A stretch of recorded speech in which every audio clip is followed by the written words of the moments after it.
the son of Zadok the priest. There was Elihareph, or Halai-horeph, and Ahiah. They were the sons of Shisha. They were scribes. Jehoshaphat, the son of Ahilud, he was the recorder. Benaiah, the son of Jehoiada, was over the host.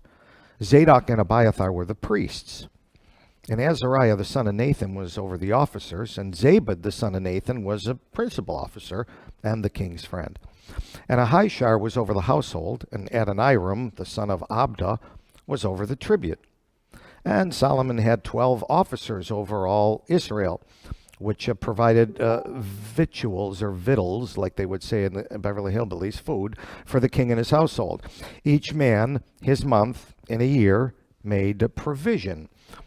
And these are their names: the son of Hor in Mount Ephraim, the son of Dekar in Makaz, and in Shaalbam and Beth Shemesh, and Elon Beth-Hanan, the son of Hesed in Aruboth, and to him pertained Sokoh and all the land of Hepher.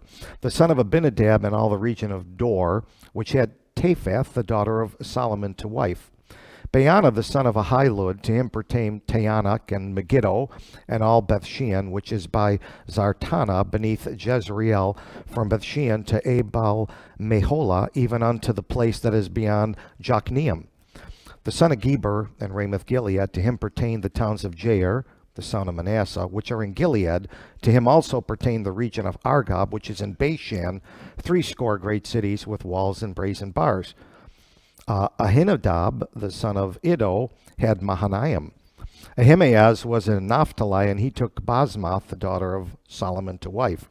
Baana, the son of Hushai, was in Asher and in Aloth.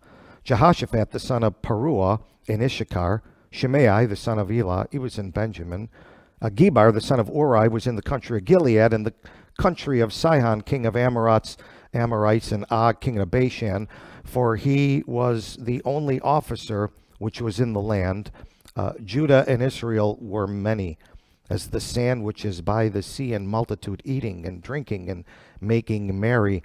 And Solomon reigned over all kingdoms, from the river unto the land of the Philistines, unto the border of Egypt. They brought presents and served Solomon all the days of his life. And I said, well, that's good. That's easy. I'll move on. But then there's something wrong with me. And I pulled back and I said, well, let me look at this. I noticed verses 1 through 6 were a paragraph. And then I noticed verses 7 through 21 was another paragraph. And then I noticed the bulk of 7 through 21 up till 19 was a bunch of names. So I thought, well, let me just try and make some sense as to what's going on here. Perhaps it will help us in understanding, and probably it won't. So this is, everything you're getting here is completely unnecessary. This is just the mind of your crazy pastor. You will learn this from Jesus, but I just think this way, and I feel for you. You should be at a good church like Al Feeblecorns and get some practical stuff. But here's what I found.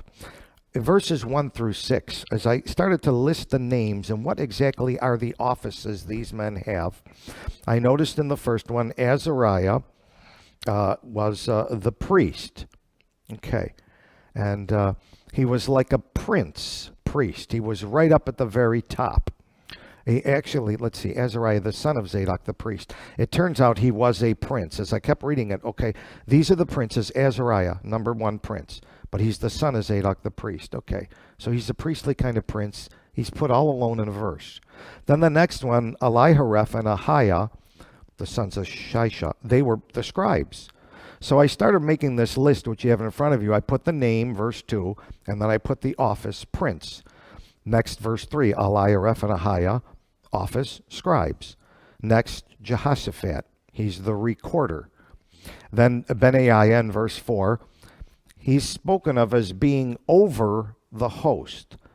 Like an angel that's over angels is an archangel. So I called him an arch host. He's over the host, the arch over the host. Okay. And then next to him are Zadok and Abiathar, and these are priests. Then in verse 5, I saw Azariah was over the officers, and Zabad was the principal officer and the king's friend.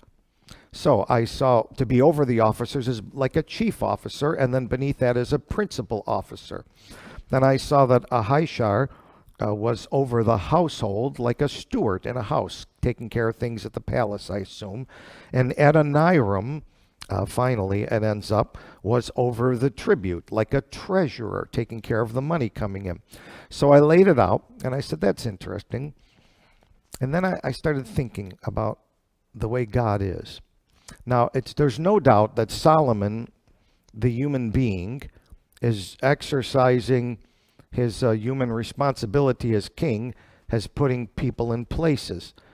But there's also no doubt in my mind that it's God's wisdom working behind, through, before, and after Solomon in setting this up. Because truly, this is God's kingdom. This is the kingdom of heaven in Israel, which is in God's mind, and it's God working it. So as I began thinking about it, I realized that in the book of Proverbs, it says a good name is rather to be chosen than great riches. And I have a thought, God is choosing these people by their name for their offices. I'll give you an example.